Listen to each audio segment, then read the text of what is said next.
Everybody, I hope you are doing well.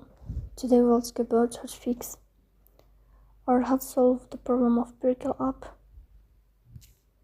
You will go here to settings. In this page you will click on apps, default apps, app settings.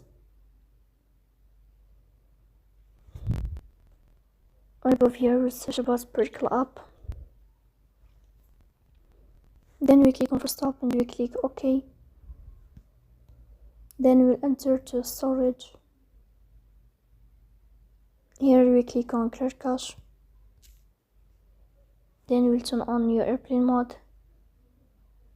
And turn off your airplane mode again to fix that problem. So that's all. Don't forget to support us by like and subscribe. See you next time in another video, and thank you for your watching and your attention.